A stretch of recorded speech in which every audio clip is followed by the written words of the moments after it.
nden Yeesu gayni rokkude almuɓe mum 12 ɓe ɗen jamiroje ummi ɗon yehi jangonoyde e yeynode kabaru moƴƴo o e nder gure on diwan. Yaya ina nder kaso nani golle almasihu o ina kaale, neli e makko e on saha hunde almuɓe mum yo namnomo mbiya, ko an woni poɗɗo arde o walla min poti ko fadde goɗɗo? Yeesu jaabiɓe wi, jehe jaytune Yaya ko nanɗon ko e ko jiiɗon ko fof. Wumɓe nana gumta, laƴoɓe nana jaɓɓa, nyawɓe baras nana laɓɓine, faaɗuɓe nana, maayɓe nana ngurta, te miskineɓe kabrama kabaru moƴƴo o. Malu wodani momi jogorani laatade fergitere mum. Nden ɓe jehi, o woni haalande diɗɗal ngal ko faati e Yaya, omo wiya, holi ko ƴeewoyno ɗon to jeerende to? Mataw kay wona kewal ngal hendu weɗata ƴeewoyno ɗon. So ɗum ala, holi ko ƴeewoyno ɗon? Mataw kay wona ñaantiɗo ƴeewoyno ɗon. Ñaantiɓe kay tawete ko e galleji lamɓe. So ɗum ala, holi ko ƴeewoyno ɗon? Ko annabi? Eyo, kono mboɗo wiya on ko on ɓuri annabi ni, ngati ko on woni mo ɗum ɗo winda faade e mum. Mboɗoni waɗa e yeeso ma nelaɗam, perowo laawol ma e yeeso ma. E goonga mboɗo wiya on, debbo jibinani ɓurɗo Yaya baptisowo, ndene dey ɓurɗo famɗude e laamu asaman he ɓuri mo mawnude. Gila e jamanu mo Yaya baptisowo waajotono o faade joni, laamu asaman ngu serani e yanede, kadi yanoɓe e magguɓe pooɗantono ko jeyde ngu.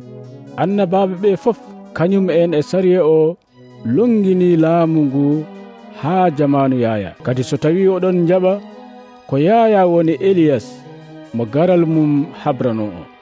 Kala jogiiɗo noppi yo heɗo. Holi ko oɗo yonta nandatami?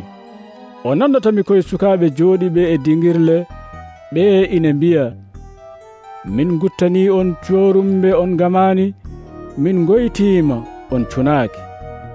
Sabu Yaya ari, ñaamata kadi yarata, yimɓe mbi ɗum ko mawlaɗo seyɗane.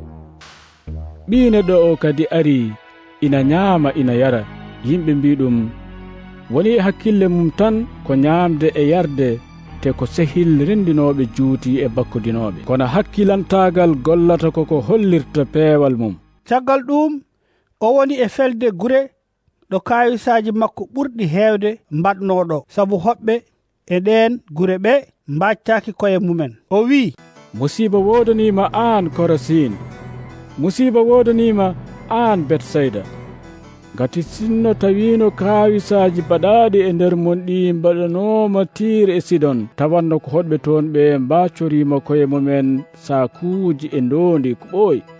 Ko ɗum waɗi mboɗo wiya on, ñande ñalgu ñawore kuugal mon ɓurata ngal Tire e Sidon ngal hittude. An ne Kafarnawum, bele cikkata ko ma mawnina ha dow asaman, ma lesɗina ha laakara. Ngati sinno tawino kawisaji baɗanoɗi e maɗi mbaɗanoma Sodom, tawanno ngon wuro ina woodi ha joni. Ko ɗum waɗi mboɗo wiya on, ñande ñalgu ñawore kuugal ma ɓurata ngal Sodom ngal hittude. E on saha o wi, ya an Baba joom leydi e asaman, woɗo yettuma, sabu a holli wasnuɓe ko cuuɗɗa hakkolinɓe e anduɓe ko. Eyyi Baba, ko noon wayi, sabu ko ɗum woni sago ma. Baba waɗi geɗe fof e juuɗam.